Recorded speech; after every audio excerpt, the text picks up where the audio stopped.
A generational, historic Northern Lights event took over planet Earth Friday night, and most of us missed it due to the clouds. Will that change on Saturday night? Let's talk about it. It's meteorologist Joe Martucci here. Good to be with you. The last time we had a G5 level geomagnetic storm was 2003. And as we go into Friday night, we had another G5. It actually overperformed the forecast, which was supposed to be G4.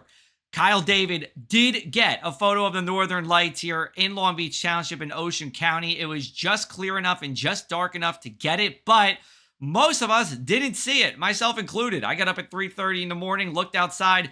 It was too cloudy, but Kyle got it here. You can see these aurora pillars going from the bottom to the top of your screen, and notice the different colors too.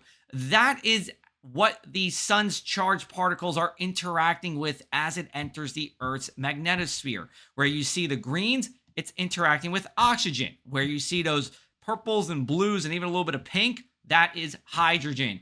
Our sun is very active right now. Here's a look at the sun. You see a lot of these little offshoots coming out of the sun here, creating this halo effect.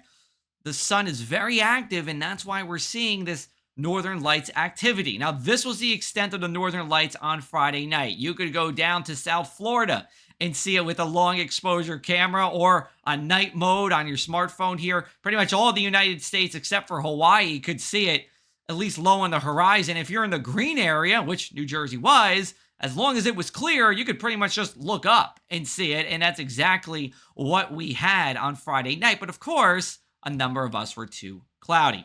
This was a Category 5 geomagnetic storm. Just like hurricanes, Category 5 is the worst level of it. We also have something called the K index, which gets into a little more detail on how severe it was.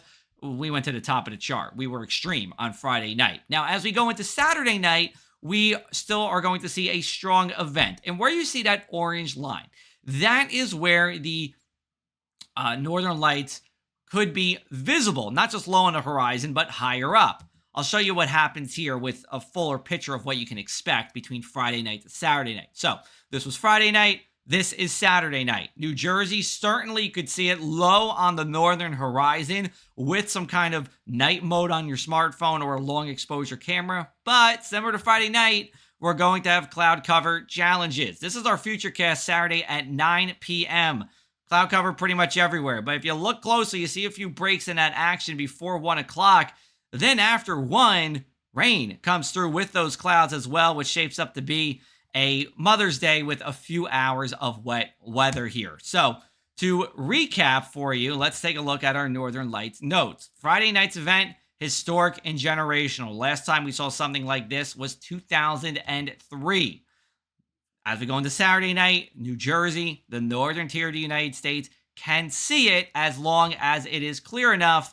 You can try before 1 in the morning, but it's going to be pretty cloudy again. It's really been a bummer for us here in New Jersey because we had the solar eclipse just over a month ago. We were pretty cloudy for that.